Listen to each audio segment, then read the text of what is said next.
প্রিয় দর্শক, আবার একটা খুবই গুরুত্বপূর্ণ ডিফেন্স আপডেট নিয়ে চলে এলাম আপনাদের কাছে এই গ্লোবাল নলেজ বাংলা ইউটিউব চ্যানেলে। ভারতের সবচেয়ে উচ্চাকাঙ্ক্ষী যুদ্ধবিমান প্রকল্প AMCA advance medium combat aircraft কে ঘিরে উত্তেজনার শেষ নেই এই মুহূর্তে।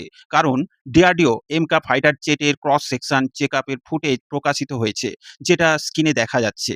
প্রকৃত ক্ষেত্রে ভারত চায় এমন একটি পঞ্চম প্রজন্মের স্টেলথ ফাইটার যা চীনের জে-20 বা ভবিষ্যতে ষষ্ঠ প্রজন্মের যুদ্ধবিমান প্রকল্পগুলোর মোকাবিলা করতে পারবে। কিন্তু সম্প্রতি প্রতিরক্ষা বিশ্লেষকদের একটি বিশ্লেষণ নতুন প্রশ্ন তুলেছে। প্রশ্নটা হলো, এমকা কি F-35 এর সবচেয়ে বড় সমস্যার পুনরাবৃত্তি করতে চাচ্ছে? কারণ ইতিহাস বলে আধুনিক স্টেলথ ফাইটার বানানো যতটা কঠিন, তার চেয়েও কঠিন সেটিকে নিয়মিত উড়ানো উপযোগী রাখা। আজকের ভিডিওতে আমরা জানবো এমকা এর সবচেয়ে বড় দুর্বলতা কি, কেন F-35 আজও মেইনটেন্যান্স নাইটমার হিসেবে পরিচিত, এবং ভারতের জন্য এর ভূ-রাজনৈতিক ও সামরিক প্রভাব কতটা গুরুত্বপূর্ণ। সম্পূর্ণ ভিডিওটা দেখবেন। আর স্ক্রিনে দেখুন, এ বিষয়ে সংবাদ মাধ্যমে ডিফেন্স নিউজ আর্টিকেল প্রকাশিত হয়েছে ইন্ডিয়ান ডিফেন্স রিসার্চ উইংসে। চলুন শুরু করা যাক। এমকা ভারতের স্বপ্নের স্টেলথ ফাইটার জেট। আমরা সকলেই জানি এমকা হলো ভারতের নিজস্ব পঞ্চম প্রজন্মের স্টেলথ যুদ্ধবিমান। এটি তৈরি করেছে এডিএ এবং হেল। পরিকল্পনা অনুযায়ী এমকাতে থাকবে stealth design, internal weapon bay, super cruise capability, AI assistant systems, advance sensors, network centric warfare technology. এটি ভারতীয় বিমান বাহিনীর ভবিষ্যৎ শক্তির কেন্দ্রবিন্দু হিসেবে বিবেচিত হচ্ছে। বিশেষ করে চীনের জে-20 এবং পাকিস্তানের সম্ভাব্য জে-35 অধিগ্রহণ অধিগ্রহণের প্রেক্ষাপটে এমকা ভারতের জন্য অত্যন্ত গুরুত্বপূর্ণ। F-35 এর অভিজ্ঞতা কেন গুরুত্বপূর্ণ হয়ে উঠছে? আমেরিকা F-35 প্রকল্পকে বিশ্বের সবচেয়ে উন্নত যুদ্ধবিমান কর্মসূচি বলা হয়, কিন্তু এর সবচেয়ে বড় সমস্যা ছিল মেইনটেন্যান্স কমপ্লেক্সিটি। প্রতিটি F-35 এর স্টেলথ কোডিং, সেন্সর, সফটওয়্যার এবং ইলেকট্রনিক সিস্টেম এতটাই জটিল যে এগুলো রক্ষণাবেক্ষণে বিপুল অর্থ ও সময় ব্যয় হয়। বহু রিপোর্ট অনুযায়ী F-35 বহরে মিশন অ্যাভেলেবিলিটি রেট দীর্ঘদিন প্রত্যাশার নিচে ছিল। অর্থাৎ সব বিমান একসঙ্গে যুদ্ধের জন্য প্রস্তুত রাখা কঠিন হয়ে পড়েছিল, এবং এখন অনেক বিশেষজ্ঞ আশঙ্কা করছেন এমকাও একই সমস্যার সম্মুখীন হতে পারে। এমকার এর সবচেয়ে বড় দুর্বলতা কোথায়? খবর অনুযায়ী এডিএ এই সমস্যার আগে থেকেই উপলব্ধি করেছে, তাই তারা একটি নতুন পদ্ধতি গ্রহণ করেছে।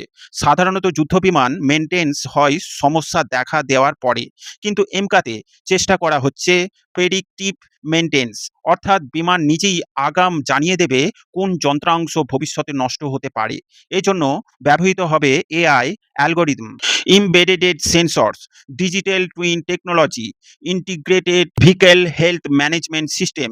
সহজ ভাষায় এমকা নিজেই নিজের স্বাস্থ্য পরীক্ষা করবে। এআই কিভাবে কাজ করবে জানেন? ধরুন একটি ইঞ্জিনের কোনো অংশে অস্বাভাবিক কম্পন দেখা যাচ্ছে। সাধারণত এটি ধরা পড়ে সমস্যা বড় হওয়ার পরে, কিন্তু এমকা সেন্সরগুলো সেই তথ্য রিয়েল টাইমে সংগ্রহ করবে। এআই বিশ্লেষণ করে আগে থেকেই সতর্ক করবে, ফলে যন্ত্রাংশ সম্পূর্ণ বিকল হওয়ার আগেই প্রতিস্থাপন করা সম্ভব হবে। এতে মেইনটেন্যান্স কস্ট কমবে, এয়ারক্রাফট অ্যাবিলিটি বাড়বে এবং যুদ্ধের সময় প্রস্তুতি বৃদ্ধি পাবে। এখন আসি সবচেয়ে গুরুত্বপূর্ণ অংশে, ভূ রাজনৈতিক দিক দিয়ে এর প্রভাব কতটা হতে পারে। চীন বর্তমানে জে-20 সংখ্যা দ্রুত বাড়াচ্ছে। এছাড়া চীনের ষষ্ঠ প্রজন্মের যুদ্ধবিমান নিয়েও কাজ চলছে। অন্যদিকে পাকিস্তানে ভবিষ্যতে জে-35 স্টেলথ ফাইটার পাওয়ার সম্ভাবনা নিয়ে আলোচনা চলছে। এই পরিস্থিতিতে ভারতের জন্য শুধু উন্নত যুদ্ধবিমান তৈরি করাই যথেষ্ট নয়, প্রয়োজন বড় সংখ্যায় কার্যকর অবস্থায় রাখা।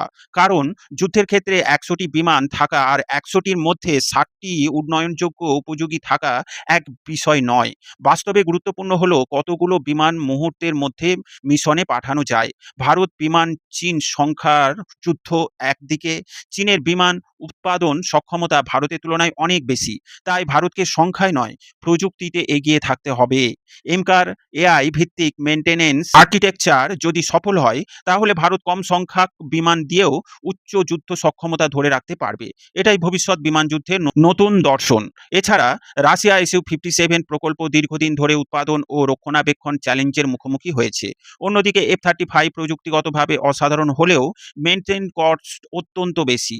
ভারত এখন এই ২ অভিজ্ঞতা থেকে শিক্ষা নিতে চাইছে।